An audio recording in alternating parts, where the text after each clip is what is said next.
Prayer చేసుకుందాం. పరిశుద్ధుడా, విమోచకుడా, నీ పరిశుద్ధమైన నామాన్ని బట్టి వందనాలు చెల్లించుకుంటున్నాను తండ్రి.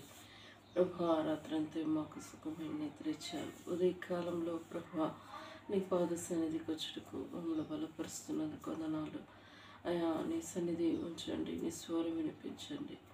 అయా, నీ కృప దయచేయమని యేసు నామములో స్తుతించి ప్రార్థించి వేడుకుంటున్నాను తండ్రి. కీర్తనలు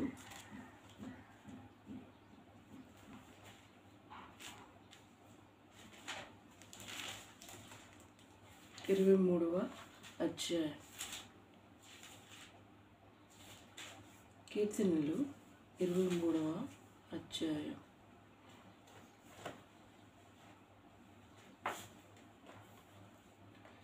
యెహోవా నా కాపరి, నాకు లేమి కలగదు. పచ్చికల చోట్లను ఆయన నన్ను పరుండజేయుచున్నాడు. శాంతికరమైన జలముల యొద్ద నన్ను నడిపించుచున్నాడు. 3. నా ప్రాణమునకు ఆయన సేద తీర్చుచున్నాడు. తన నామమును బట్టి నీతి మార్గంలో నన్ను నడిపించుచున్నాడు. గాఢాంధకార లోయల్లో నేను సంచరించినను ఏ అపాయమునకు భయపడను. నీవు నాకు తోడై ఉన్నావు. నీవు దుడ్డు కరువు, నీవు దండము నన్ను ఆదరించుచున్నావు. నా శత్రువుల ఎదుట నీవు నాకు భోజనం సిద్ధపరచెదవు. నూనెతో నాకు తైలము అంటి ఉన్నావు. నా గిన్నె నిండి పొర్లుచున్నది. నేను బ్రతుకు దినములన్నీ కృపాక్షేమములే నా వెంట వచ్చును. చిరకాలం యెహోవా మందిరంలో నేను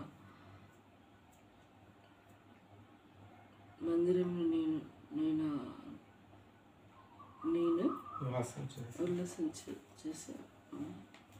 దేవుడు మరి దావీదు మహారాజు కీర్తనలు 23వ అధ్యాయంలో ఎన్ని వచనాలు ఉన్నాయి? 5 ఉన్నాయి. ఈ 5 వచనాలలో మంచి చక్కగా వివరించుకుంటూ వస్తున్నాడు. యెహోవా నా కాపరి, నాకు లేమి లేదు. పచ్చికల చోట్ల ఆయన నన్ను పరుండు చేయుచున్నాడు. శాంతికరమైన జలముల యొద్ద నన్ను నడిపించుచున్నాడు. మరి యెహోవా నా కాపరి, ఈ మాట ఎప్పుడు చెప్పగలము? కాపరి తన సాక్ష్యం అంటే తనకు ఎక్స్పీరియన్స్ వచ్చింది కాబట్టి తన దేవుని గురించి సాక్ష్యం చెప్తూ ఉన్నాడు. నాకేం కాదు అని సాక్ష్యం చెప్తూ వస్తున్నాడు. మన జీవితంలో కూడా దేవుడు చేసిన మేలు మర్చిపోకూడదు. కొందరు మర్చిపోతారు, ఏ రోజుది ఆ రోజుదే మర్చిపోతుంటారు.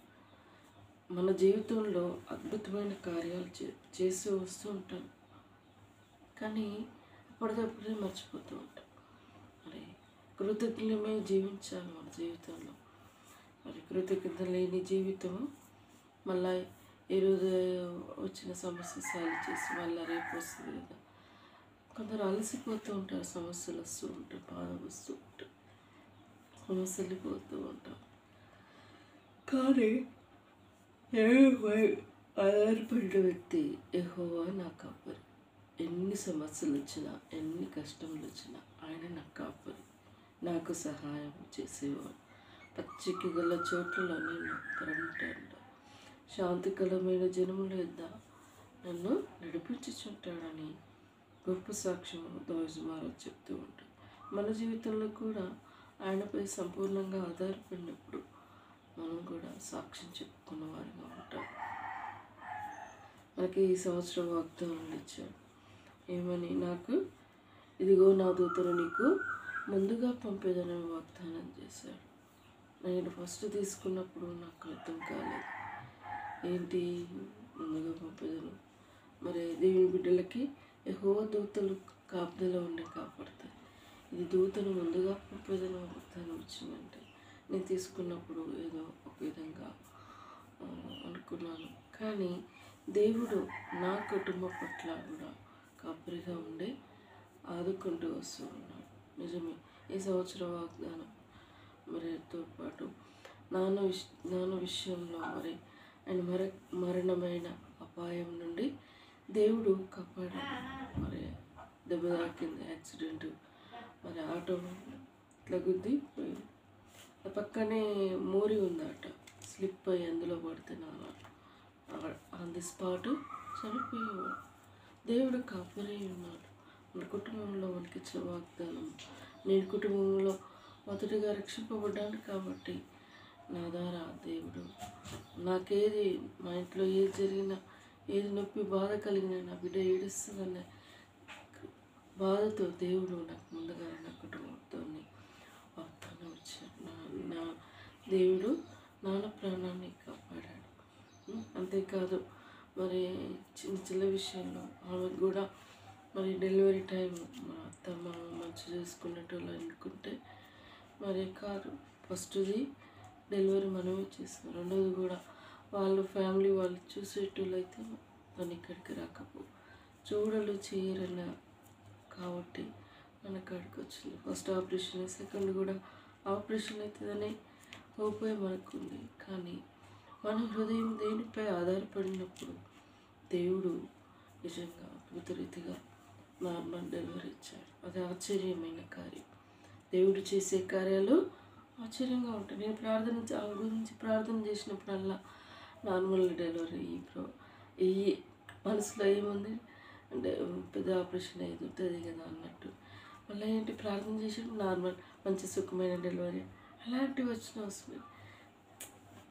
ఆ డెలివరీ అయినాక కూడా సస్పెండ్. దేవుడు మన నోటి నిండా మనం ఒకటి అనుకుంటాం, ప్రేరేపణ పరిశుద్ధాత్మ దేవుడు ఇస్తూనే ఉంటాడు. నిజంగా ఒక అద్భుత రీతిగా నార్మల్ డెలివరీ చూసేవా, ఆయన కార్యాలు గొప్పగా ఉంటాయి, ఆశ్చర్యపోయిన రీతిగా.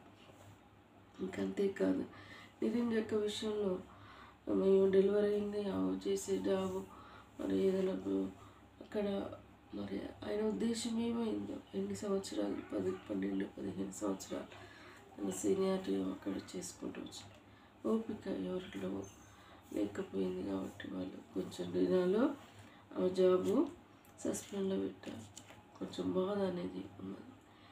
దానివల్ల కూడా దేవుడు నేర్పించుకోవాల్సి నీ చిత్తంలో దేవా మరి మాకెందుకు ఇది అనుమతించావు, అది నీ చిత్తంలో ఆ బిడ్డ అక్కడ కొనసాగింపబడాలంటే వారితో నువ్వు మాట్లాడు, లేకపోతే వేరే మార్గం చూపించని ప్రార్థన చేస్తాడు.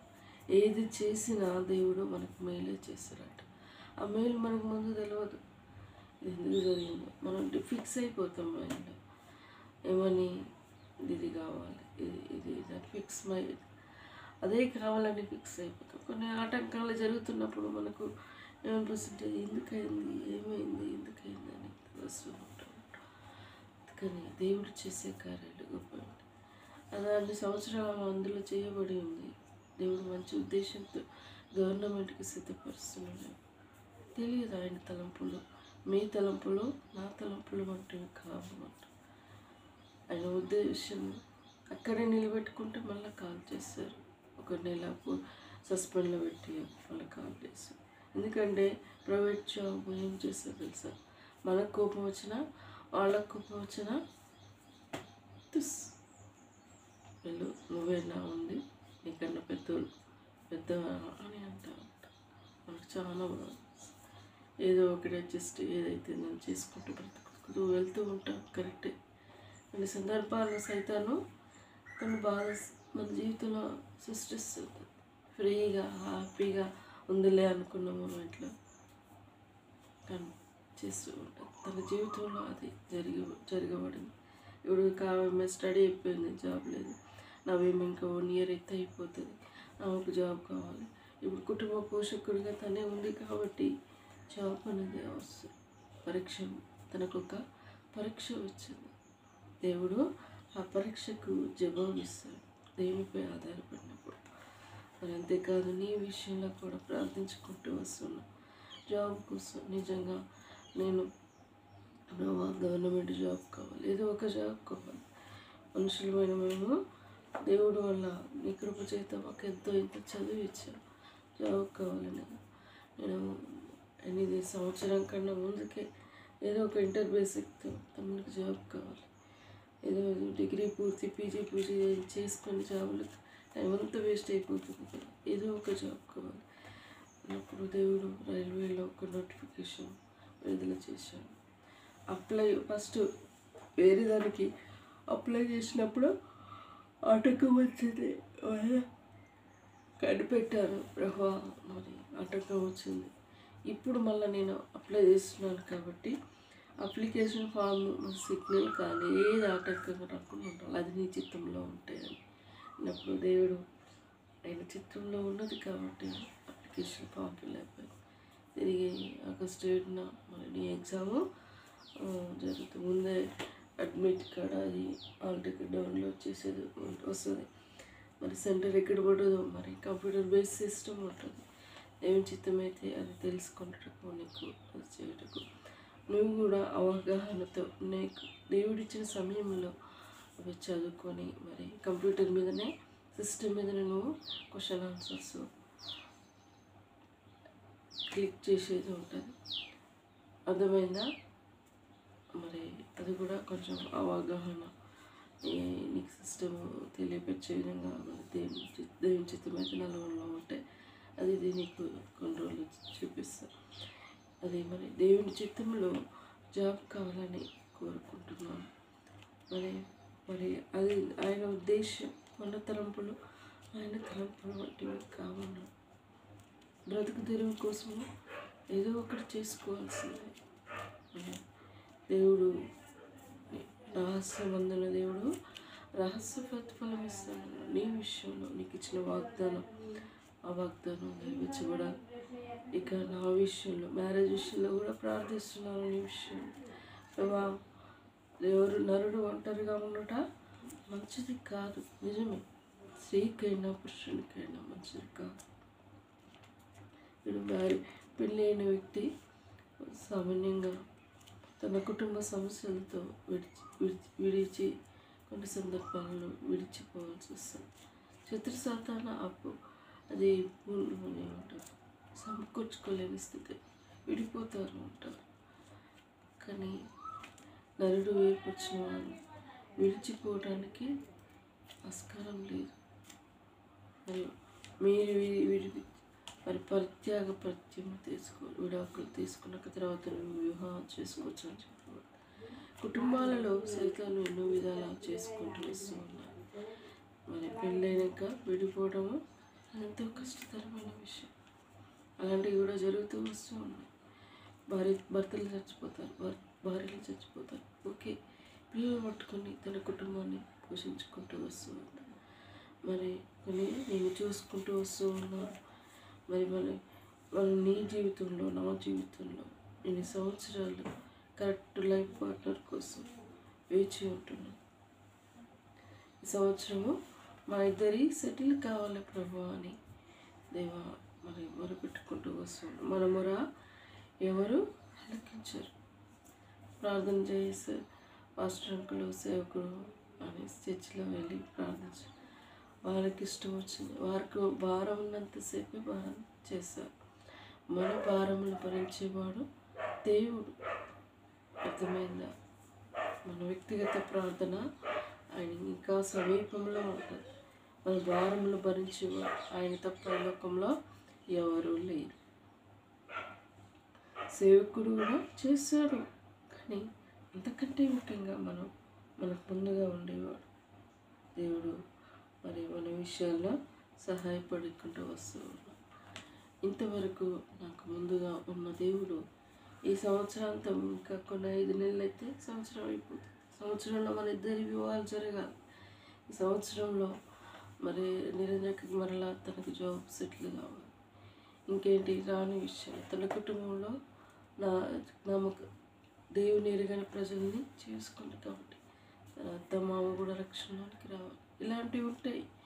వీరి కోసము మనం ప్రార్థన చేసుకుంటూ ఉంటాం. ఏ సమస్య లేకుండా ఎవరు ఉండరు.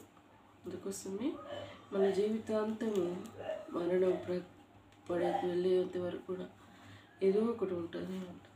ఆ సమస్య కోసం దేవుని కాడికి వెళ్ళి ప్రార్థిస్తూ ఉంటాం. అలా దేవుని కాడ మనం ప్రార్థన చేసుకుంటాం, అలా మాట్లాడుకుంటూ ఉంటాం. అదే దేవుని ఉద్దేశం. మన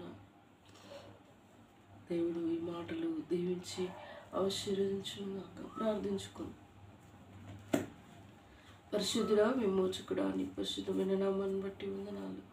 దావీదు మహారాజు తన జీవితంలో ఎన్నో విధాల నీ గురించి సాక్ష్యం చెప్పుకుంటూ వచ్చేవాడు. ప్రభా, యెహోవా నా కాపరి, నాకు లేమి లేదు. పచ్చికల చోట్లలో ఆయన నన్ను పరుండు చేయును, శాంతికర జలము లేదా ఆయన నన్ను నడిపించునని అయా సాక్ష్యం చెప్పుకుంటూ వస్తూ ఉన్నాడు. దేవా, నువ్వు మా కుటుంబంలో నువ్వు కాపరిగా ఉండి కాపాడుకుంటూ వచ్చావు. దేవా, శాంతికరమైన జలం లేదా నడిపించుకుంటూ వచ్చావు తండ్రి.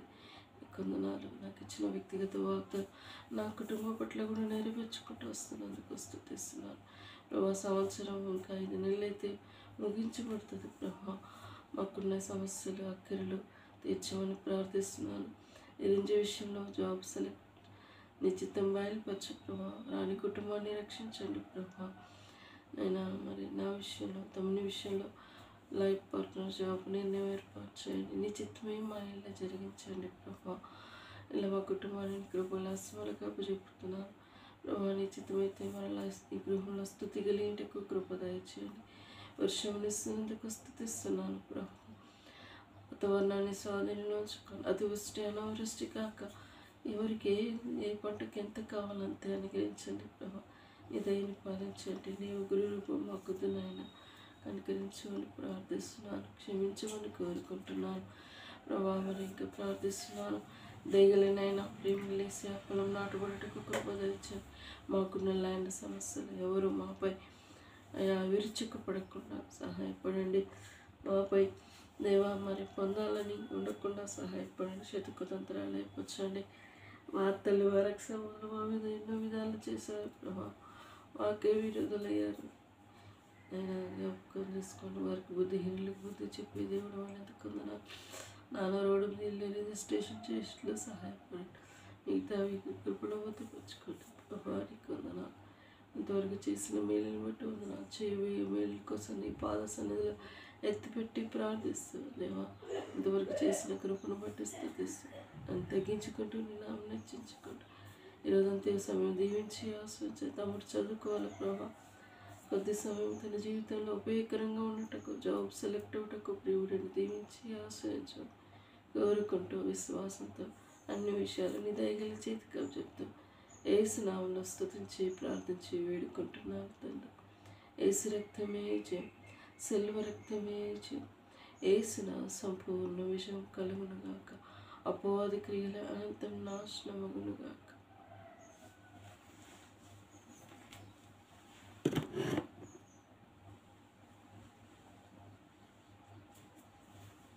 Praise lord. యూట్యూబ్ ద్వారా నా వీడియోలు చూస్తున్న వారికి నిన్న నుంచి నేను ప్రేయర్ రిక్వెస్ట్ మీరు పెట్టుకోవాలని నేను కోరుకుంటున్నాను. చూసేవారు మీ కుటుంబంలో ఏ సమస్య ఉన్నా మాకు కామెంట్ రూపంలో తెలియపరిస్తే మేము ఉదయకాలంలో మీకోసము మేము ప్రార్థిస్తాం. మా కుటుంబంలో మీరు ఒక సభ్యులుగా భావిస్తాం. దేవుడు ఈ మాటలు దీవించి ఆశీర్వదించుగాక.